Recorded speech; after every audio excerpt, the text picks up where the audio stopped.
Meenakshi Academy of Higher Education and Research. Admissions open. Apply online. கடந்த சில காலமாகவே தங்கம் விலை தொடர்ந்து உயர்ந்து வருகிறது. இதனால் மக்களால் தங்கத்தை எளிதாக வாங்க முடியாத ஒரு சூழல் ஏற்பட்டுள்ளது. இதற்கிடையே அடுத்த ஓராண்டிற்குள் தங்கம் விலை 30% வரை குறைய வாய்ப்பிருப்பதாக பிரபல பொருளாதார வல்லுநர் குறிப்பிட்டிருக்கிறார். மேலும் இதற்கான காரணத்தையும் அவர் தெளிவாக கூறியிருக்கிறார். கடந்த சில காலமாகவே தங்கம் விலை தொடர்ந்து உயர்ந்து வருகிறது. கொரோனாவுக்கு முன்பு வரை ஆபரண தங்கம் 3500 ரூபாய் என்ற ரேஞ்சில் இருந்தது. ஆனால் அதன் பிறகு உயரத் தொடங்கிய தங்கம் விலை அதன் பிறகு குறையவே இல்லை. முதலில் கொரோனா அலையலையாய் தாக்கிய நிலையில் தங்கம் விலையும் அலையலையாய் பறந்தது. அதன் பிறகு பொருளாதார சிக்கல், உக்ரைன் ரஷ்யா மோதல், இஸ்ரேல் ஹமாஸ் போர், ட்ரம்ப் காரணமாக தங்கம் விலை தொடர்ந்து உயர்ந்து வந்தது. இடையில் அதிபர் ட்ரம்ப் வென்ற சமயத்தில் சில நேரம் மட்டும் தங்கம் விலை குறைந்தது. மற்றபடி தங்கம் விலை தொடர்ந்து உயர்ந்து கொண்டுதான் இருக்கிறது. குறிப்பாக ட்ரம்ப் கடந்த மாத தொடக்கத்தில் ரெசிப்ரோக்கல் வரியை அறிவித்த போது தங்கம் விலை புதிய உச்சத்தை தொட்டது.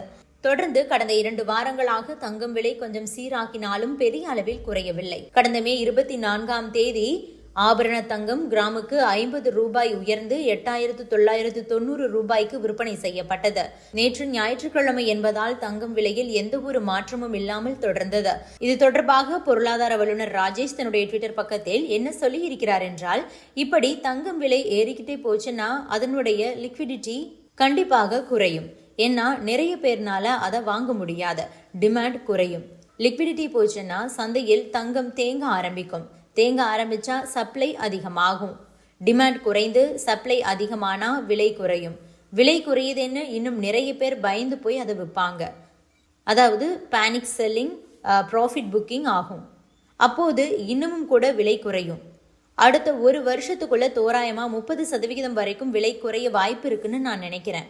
அப்படி விலை குறைஞ்சா நீங்களும் பயந்து போய் விற்க வேணாம், கூடுதலா வாங்கி வைங்க.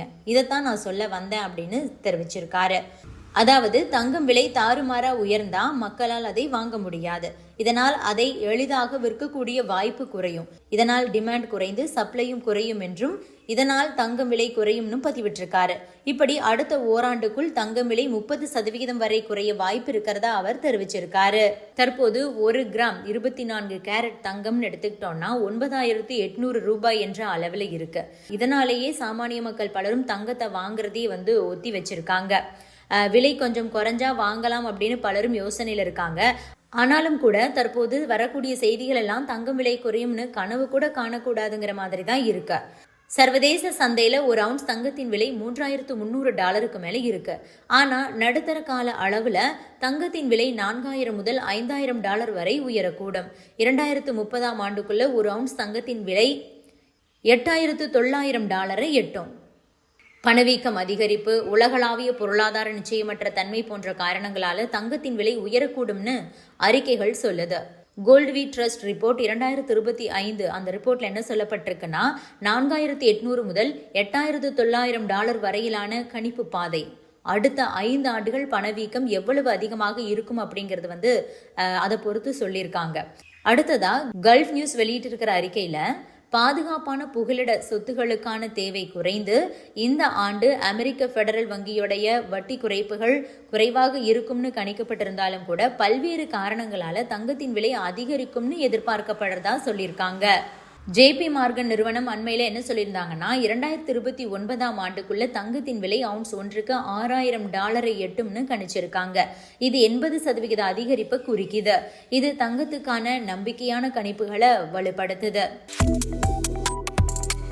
Subscribe to One India and never miss an update.